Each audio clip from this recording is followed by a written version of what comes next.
Hi guys, this is Dr. Maxx once again, and today we are going to touch on speech writing. So it is the honors and the prerogative of this presentation to help you to have abundant knowledge on how to execute or on how to write an excellent speech.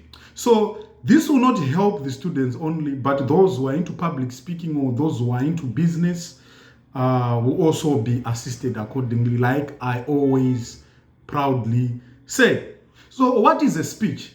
I don't want to waste much of your time here, guys. Let us enjoy the show. What is a speech? Right. A speech is a formal address or discourse delivered to an audience. So in other words, you have to write it in a way you speak. You get the sense? The way you speak is synonymous to the way you write it. That is according to the precepts of speech writing. That's what you're supposed to do. There must be a link between how you speak and how you write it. That's the connection, just as simple as that. So one of the major qualities that you have to use when you are dealing with the speech writing is to combine all the necessary skills we use in the section A. I mean the descriptive skills, the narrative skills, the argumentative skills. You get the sense, the arguing skills, something like that. Those critical skills are also applicable in speech writing.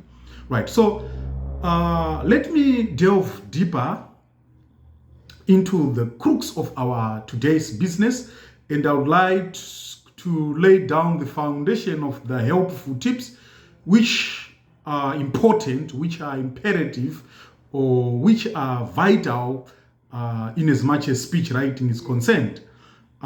Initially, what you have to master is a speech is all about presenting in front of an audience.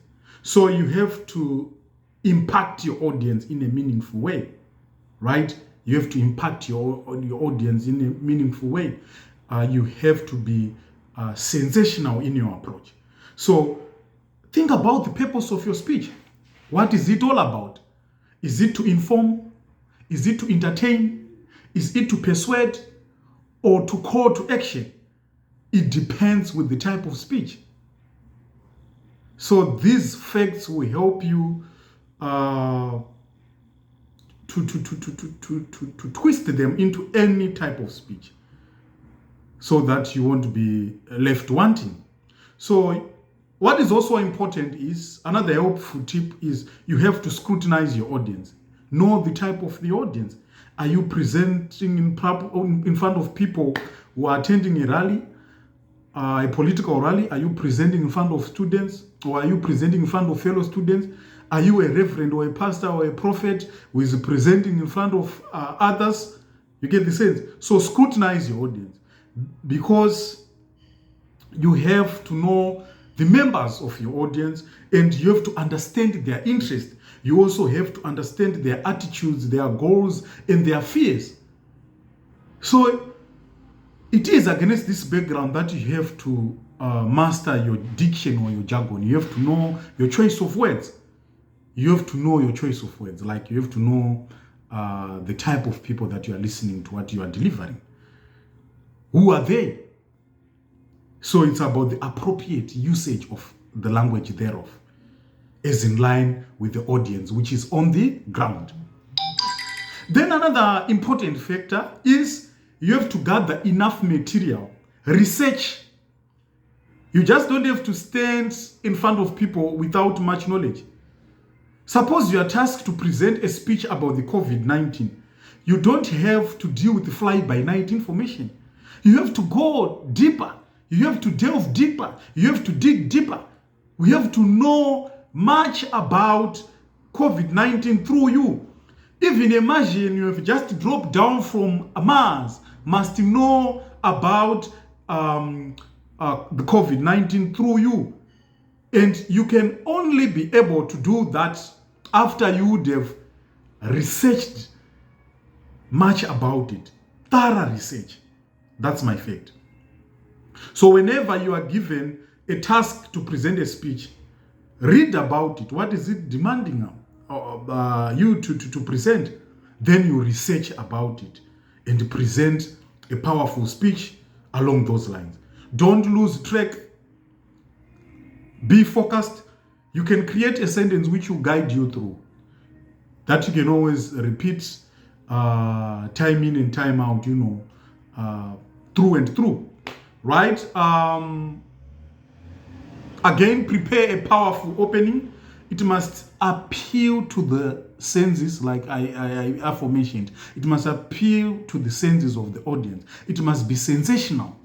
It must be hair-raising. You get the sense? They must feel connected.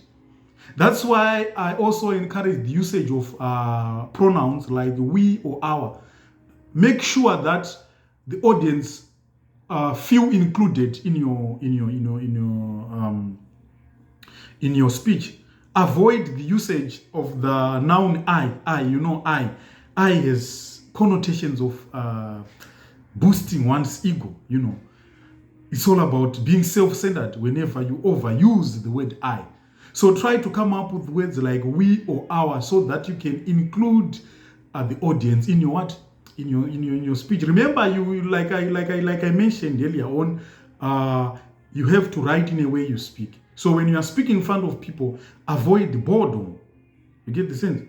Try to spice your speech with one or two jokes here and there, so that they can feel connected, so that they won't feel like it's now boring or something. I think you're getting what I'm saying. So you have to be jocular here and there, so that they can be interested in wanting to hear much about your speech, right? So when ending the speech, you have to end it with an emphatic message or a clarion call that draws audience into the action. Let's say you are a head boy at a school. Let's say you are a business people who is you are part of the business people, or you are a business person who is presenting in front of other business people. Whenever you are ending your speech, say something which draws the audience into action. Suppose the speech is about solving a certain problem or a cancer which has been destroying the business sector. Try to come up with a message of assurance, with a message of motivation, because the last part of the speech is one of the most important parts, in the sense that it also sticks into the mind of the audience at last, right? And whenever you are writing, please keep your sentences short, right? Write colorful sentences. That's why I talked about including all those skills we use in the section A, like the descriptive skills, like the narrative skills. They are also important when you are crafting your skill, because, like I said, you have to entice the audience. So colorful sentences. Always repeat your ideas. Repetitions are also important, because you'll be trying to hammer in a certain message home, right? So repeat some ideas, so that they always linger in the minds of the audience, right? Use rhetorical questions, right? Rhetorical questions are those questions in which which do not have instant answers, but they have this impact. They leave someone with the with the question marks as well in their minds. Thank you. So let us move on to the structure. That's important. The structure of a speech. How should it stand? How should you execute it, right? Like any other composition, the speech starts with an introduction. But the introduction of a speech is made up of three things. Please get me right here. The introduction of a speech is made up of three things. Number one, start by greeting the audience. Please, whenever you're writing a speech or whenever you are delivering a speech, start by what? By greeting the audience, right? Hello, everyone. Oh, how are you, everyone? Comrades and friends. All protocols observed. It depends with the people who are there.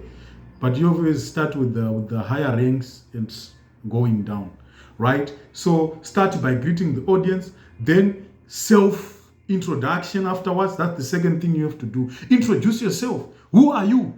Which office are you representing? Are you the branch manager? Are you the executive director? Are you the human resources manager or what? Who are you? Tell us your office. Tell us your name so that we can know who are you. And thirdly, meet out the purpose of your speech. Thirdly, meet out the purpose of your speech. What are you going to speak about? What are you going to present about? So let me reiterate it. When you are writing a speech, in your intro, you have to include, number one, greeting the audience initially. Secondly, you have to self-introduce yourself. You have to introduce yourself. Who are you? And thirdly, adumbrate the purpose of your speech. Just as simple as that. So, section B compositions are usually compulsory. You don't have a choice, right? You have to deal with what is there. So they usually have those guided points. You get the sense? They are guided compositions. So that's the duty of the what? Of the body to elaborate or to expand the points given in the what? In the question. You get the sense? And you have to combine them with the skills that are what?